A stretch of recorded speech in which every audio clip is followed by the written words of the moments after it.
picture this for a second. You've just come inside on a bitterly cold, rainy Tuesday. Oh, the worst kind of weather. Right. You are chilled to the bone. And you're holding a warm, steaming bowl of, like, the ultimate comfort food. Yeah. You take your soup spoon, you scoop up a delicate little floating parcel, and you take a bite. And you get that incredibly soft skin just melting on your tongue, a deeply savory, juicy center. All followed by a rich, silky, fragrant broth. Exactly. But have you ever wondered what actually separates a mediocre, everyday wonton from a truly transcendent one? Yeah. You know, the kind that's just a dense lump of meat in thick dough versus the kind that makes you close your eyes and just savor the moment. Well, that perfect bite really is a universal feeling. I mean, there's something almost magical about the textural contrast between the broth, the wrapper, and the filling. But getting to that level of absolute perfection, as we're going to explore today, is anything but an accident. Yeah, It requires a surprising amount of engineering. it really does. So welcome to today's deep dive. Our mission today is a genuinely fun one. We are looking at a highly detailed traditional culinary guide that we've sourced, which lays out the meticulous, step-by-step process of making traditional wontons completely from scratch. From absolute scratch. Right. We're talking about everything from preparing the aromatics to mastering the dough to whipping the filling, all the way to constructing the perfect bowl of soup. I do want to set the stage for you right away, though, because the material we're diving into isn't just a simple recipe breakdown or, a quick weeknight dinner hack. No, not at all. What we're really embarking on today is a fascinating journey into food science, chemistry, and a culinary tradition that, as we'll see later, stretches back over 2,000 years. It's a masterclass in how incredibly humble, simple ingredients can be transformed into something luxurious entirely through human technique. I am so incredibly excited for this, especially as someone who usually just relies on whatever is frozen in the supermarket aisle. We've all been there. Yeah, but we are officially bypassing the freezer section today. We're going to uncover the absolute secrets behind this timeless dish, going step by step through our source material. And it all begins with the foundation. The very first step. Right, step one. And it might actually seem like a minor, easily overlooked detail if you're a home cook used to cutting corners, but the guide insists it's the crucial first move, making ginger pepper water. Yeah, the foundational aromatic liquid. You absolutely cannot skip it if you want that authentic flavor profile. Exactly. So before you even think about touching the flour or the ground meat, you take a small bowl, you add freshly sliced ginger and whole Sichuan peppercorns, and you let them soak in warm water for about 10 minutes. Just a quick 10-minute steep. Yeah, just while you prep your other station. What's fascinating here is the specific dual purpose of this infusion. You see, when you're working with ground pork, particularly depending on the sourcing of the meat, there's often an inherent, slightly metallic or musky odor. Right. Some people call it the gamey quality. Exactly, the gamey quality of the pork.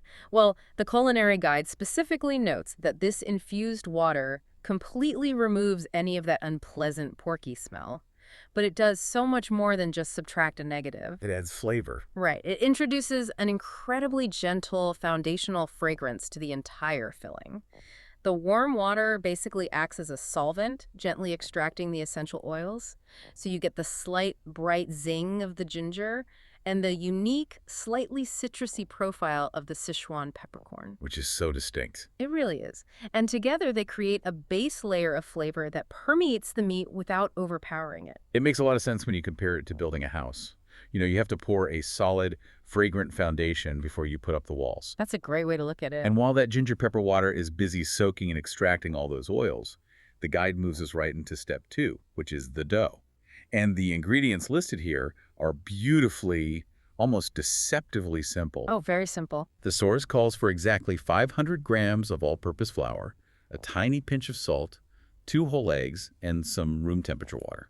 The beauty of simplicity. I mean, you're dealing with just protein, starch, and hydration, but the mechanical execution of bringing them together is where the real magic happens. Right. So the process outline starts by mixing that pinch of salt evenly into the 500 grams of flour. Then you create a little well, crack in the 2 whole eggs, and stir to combine. Getting that initial bind. Yeah. And from there, you slowly add the room temperature water, little by little, mixing continuously until the dough reaches what the guide translates to as a shaggy state. And that shaggy descriptor is such a brilliant visual for you if you're following along in your own kitchen. It means the dough should absolutely not look perfectly smooth or cohesive right away. It shouldn't look like a finished ball of dough. Not at all. It should look a bit rough, messy, heavily textured, and just loosely pulled together in the bowl. There will still be some dry bits of flour hanging around the edges. That is the exact hydration level you want before the heavy physical work begins. And the physical work is definitely the next hurdle. The text notes that you have to get your hands in there and knead this shaggy, messy mixture for about 8 to 10 solid minutes until the dough transforms into something completely smooth and elastic. It's a workout. It is. And once you've put in all that elbow grease and your arms are tired, you cover the dough with a damp cloth or plastic wrap and let it rest for 10 minutes. And we have to emphasize that 10-minute resting phase is a non-negotiable step. In Chinese culinary traditions, this specific resting period is known as Shing, which translates beautifully to waking the dough or resting the dough. So what does this all mean for the person actually making it? Let's say I'm starving, I've just spent 10 minutes kneading, and I want to eat right now. Why can't I just take my rolling pin and start flattening it out immediately? Because you would be fighting a losing battle against physics. Right. Yes, this isn't just a coffee break for the cook. It is vital for the microscopic structure of the dough itself. When you spend 8 to 10 minutes aggressively kneading, you are tangling and developing the gluten networks in the flour. Okay. Think of gluten like millions of tiny microscopic rubber bands. Through kneading, you've stretched them out and made them very tight, springy, and tense. If you try to roll out the dough right at that moment, it will just fight you. You'll roll it out, and it will immediately snap back to its original shape. Oh, I've absolutely experienced that when trying to make pie crusts or pizzas. You roll it out, turn your back for a second, and it's shrunk by half. Exactly. That is tense gluten. That 10-minute rest, the waking of the dough, allows those tightly wound microscopic rubber bands to physically relax. The proteins settle into their new network. That makes total sense. By giving the gluten time to relax, you ensure that rolling the dough out later into those incredibly delicate, thin wrappers will be a smooth, manageable process rather than an arm wrestling match with your food. Okay, let's unpack this next part. Because while our dough is getting its well-deserved rest, we move to the absolute heart of the wonton, which is the filling. Our source highlights a truly classic, universally beloved combination for the filling: pork and chives. A classic for a reason. Absolutely. So you start with your mixing bowl of ground pork, and you add your base seasonings. The guide lists a specific ratio of salt, light soy sauce for umami, and that ginger pepper water we made back in step 1. Notice how the guide details the introduction of that ginger pepper water, though. It is a highly specific, controlled technique. The text emphasizes this point heavily. The ginger water must be added to the meat in exactly 3 batches. 3 batches, yes. You don't just take the bowl of infused water and dump it all over the pork. You pour roughly a third of the liquid in. You mix it thoroughly until the meat has completely absorbed it. Then you add the next third, mix again, and finally add the last third. This raises an important question about moisture integration and cellular absorption. By doing it in 3 distinct, staggered batches, you are giving the meat proteins the time they need to act like a sponge and absorb the liquid slowly. Because meat can only hold so much. Right. Ground meat can only take on so much hydration at once. If you impatiently dumped the entire bowl of water in at the beginning, the meat simply wouldn't be able to absorb it fast enough. You'd end up with a watery, sloppy soup of ground meat that refuses to bind together. And binding the meat together is the ultimate goal here, which brings us to arguably the most critical and fascinating technique in the entire process. Once your liquids are fully absorbed into the meat, the guide states you must stir the meat mixture in one direction only. This is crucial. It doesn't matter if you choose to stir clockwise or counterclockwise. The golden rule is just to pick a direction and stay completely consistent. This is a defining cornerstone culinary technique in Chinese cooking known as Xian, which roughly means whipping the filling or beating the filling. I love that name because it really sounds like you're taking your aggressions out on the meat. But what is actually happening on a chemical level when you enforce this strict unidirectional stirring? You are creating a profound mechanical transformation within the pork. As you continuously whip the filling in that single unchanging direction, you are manually unraveling and aligning the meat proteins. Okay. The physical friction you are applying, combined with the consistent circular motion, causes the mixture to become sticky, cohesive, and slightly elastic. The meat actually changes its visual texture. It goes from loose crumbles to something else. Yes. It goes from looking like loose, separate crumbles of ground pork to a unified paste-like bind. When you look down into the bowl and see the meat become sticky, slightly shiny, and a bit bouncy, that is your visual cue that the Xian process is complete. What happens if I get tired of stirring with my right hand, switch to my left, and start stirring the opposite way? You would immediately undo all your hard work. By reversing direction, you would constantly break and tear those fragile protein bonds you're trying so hard to build and align. You would never achieve that bouncy, satisfying texture that defines a great wonton filling. Food science happening right in a mixing bowl with just a pair of chopsticks. Yeah. Now, moving on to step 4, we bring the chives into the picture. At this point in the timeline, the dough has finished its short rest, gets a very brief second knee to smooth it out perfectly, and is set aside for an even longer 30-minute rest. Letting it fully relax. Yeah.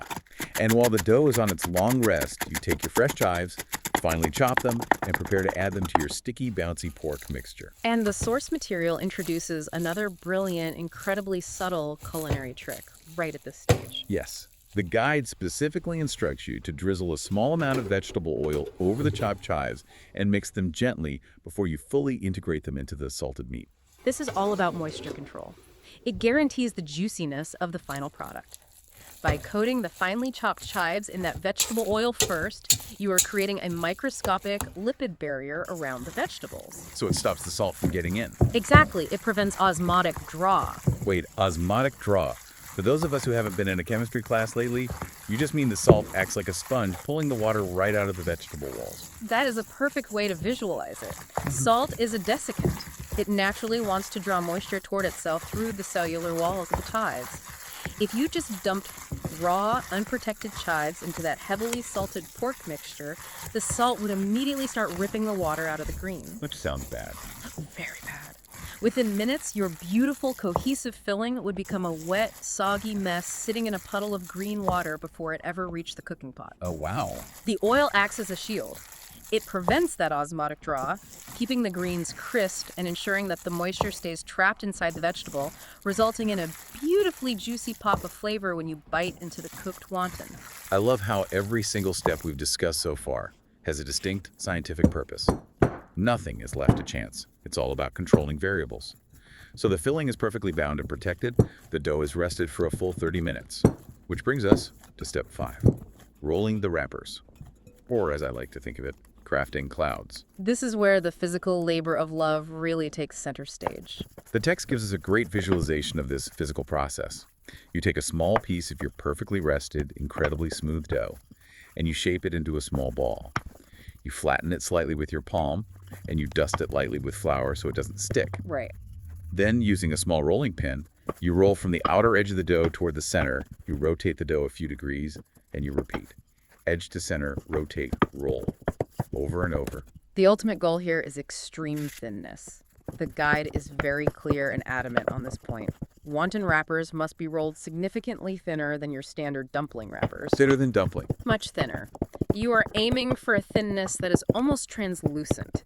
You should practically be able to see the shadow of your fingers through the dough when you hold it up to the light, long before you even take a knife to cut it into squares or triangles. And once you achieve that glorious translucency, you cut the dough. Oh.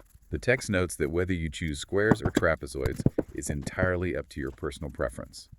Then we hit step 6, which is wrapping. There is a golden rule here that the guide stresses for anyone assembling these. Place a small spoon of filling in the center of the wrapper, and whatever you do not overfill it. It is deeply tempting to pack them as full of meat as possible to get a hearty bite, but restraint is the key to success. I am so guilty of this. I always try to pack a massive meatball into the dough, and it almost always guarantees a blowout later in the boiling water. It inevitably tears the delicate dough. It does. But if you practice restraint, you fold the delicate wrapper over the small amount of filling, seal the edges firmly with a little water so nothing escapes, and then you gently twist or bring the bottom corners together to secure the parcel. And that twisted shape is iconic. It really is. And here's where it gets really interesting, culturally speaking. The guide points out that in regions like Guangdong, wontons are actually called Yunton, and that translates beautifully to swallowing clouds. It is such a poetic, incredibly evocative name for a food, and it connects directly back to the visual payoff of all that grueling physical labor you just put into rolling the dough. Because of the thinness. Exactly, because you forced yourself to roll that dough until it was thinner than a dumpling wrapper, until it was nearly translucent. A magical visual transformation happens during cooking. When you finally drop these delicate, pristed little parcels into a pot of boiling soup, the thin edges of the dough billow out in the water currents. Like clouds. They literally look like soft, flowing, translucent clouds floating gently in the broth. Swallowing clouds. I mean, who wouldn't want to sit down and eat a bowl of clouds on a cold day? Which brings us to the final alchemy. Step 7, the cooking process. The grand finale. You've done all the prep. You've whipped the filling into a bouncy paste. You've rolled the translucent wrappers. Now you bring a large pot of water to a gentle boil. You add a pinch of salt and a splash of light soy sauce directly into the boiling cooking water for a little base flavor. Then you drop your wontons in, one by one, and stir very gently with the back of a ladle so they don't stick to the bottom of the pot. And this is the moment where you must employ the traditional cold water trick. This detail completely blew my mind when I read the source. The guide reveals this crucial temperature control step that feels entirely counterintuitive.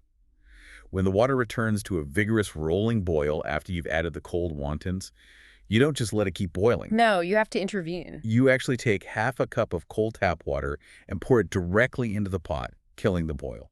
You let the pot slowly return to a boil again, and then you repeat this cold water trick one more time. If we connect this specific technique to the bigger picture of thermodynamics in cooking, it is a stroke of absolute genius. But why?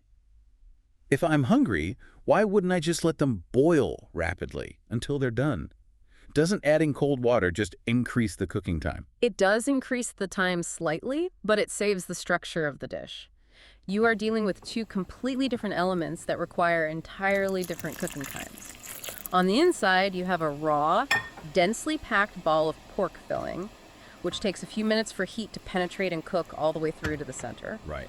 On the outside, you have an incredibly thin, delicate, translucent dough wrapper, which practically cooks in seconds.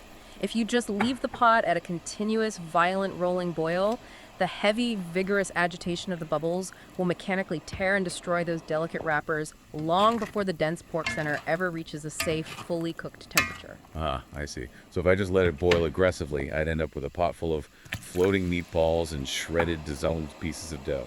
Precisely. By adding that half cup of cold water right when the pot gets too aggressive, you instantly drop the ambient temperature of the water.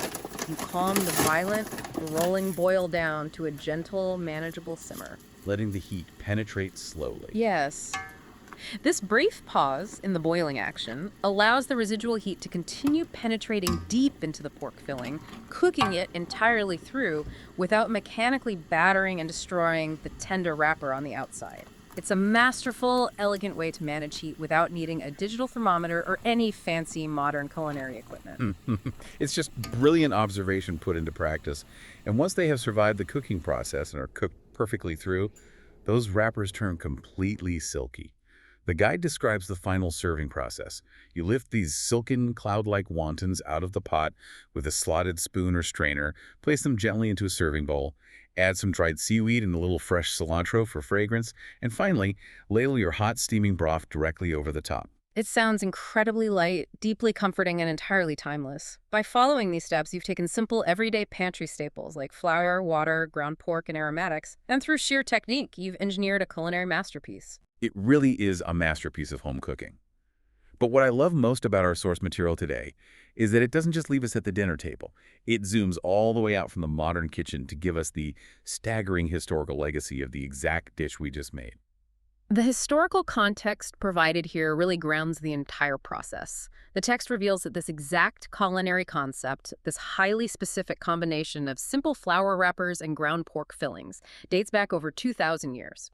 The origins can be traced all the way back to the Western Han Dynasty. Over 2,000 years ago, I try to picture what the world looked like then. Around 200 BC, the Silk Road was just beginning to take shape. There were no digital scales, no stand mixers, no temperature-controlled refrigerators, and certainly no food processors to chop the meat. Just human hands, raw ingredients, and generations of empirical observation. The home cooks of the Western Han Dynasty didn't have modern chemistry textbooks to explain the unraveling of protein strands during the Xian whipping process or the lipid barriers created by coating Chives in oil. They figured it out through millions of iterations, through trial and error, passing the knowledge down orally from generation to generation. When you go through these meticulous steps today, when you are standing in your kitchen infusing the warm water with ginger, when you're letting the dough wake up and rest, when your arm is burning from the unidirectional whipping of the pork, and when you are carefully pouring that half cup of cold water into the boiling pot, you are not just throwing together a quick meal. You're doing something much bigger. You are actively participating in a living tradition. You are performing the exact same physical motions and culinary rituals that cooks were performing millennia ago. It really makes you appreciate the profound depth embedded in these ancient traditions. In our highly fast-paced modern world, we are so incredibly used to grabbing something pre-made from the freezer aisle, throwing it in the microwave or boiling it without a second thought, and eating while looking at our phones. Which we all do. We all do it, but taking the time to slowly craft a recipe like this completely from scratch, honoring every single step, allows you to literally taste the history. You are experiencing the brilliant, intuitive food science that our ancestors perfected long before modern laboratories ever existed. So what does this all mean for us today? We covered a massive amount of ground in this deep dive. We started by soaking our ginger pepper water to neutralize odors and build a fragrant citrusy foundation. We mixed a messy, shaggy dough and let it rest, waking it up to relax the tight gluten networks. We certainly did. We mastered the unidirectional Xian whipping technique to transform loose, crumbled meat into a bouncy, cohesive, elastic filling. We used a simple drizzle of vegetable oil to lock the moisture inside our chives and prevent the salt from turning them into a soggy mess. We rolled out dough until it was thin enough to swallow clouds, and we used an ancient cold water trick to manage the thermodynamics of the pot, boiling the wontons to absolute perfection without tearing the delicate skins. It truly is a journey from raw, humble ingredients to a bowl of pure, meticulously crafted comfort. And as we wrap up today's deep dive, I want to leave you with a final, fascinating thought to mull over. Our source of material saved one incredible historical detail for the very end. It mentions a documented 2,000-year rivalry between wontons and dumplings. 2,000 years of debate. Think about that for a second. It's a simple, humble combination of ground meat and flour dough can inspire a 2-millennia-long cultural debate, and if it can maintain its exact, meticulous preparation methods through the rise and fall of literal empires. What does that say about the sheer enduring power of comfort food? When you finally sit down at your table with a steaming bowl of homemade wonton soup, are you just eating calories to survive the day? Or are you, with every single bite, actually consuming history, memory, and culture? That is certainly something to ponder the next time you step into your kitchen to cook a meal. Until next time, take care, slow down, and enjoy the process.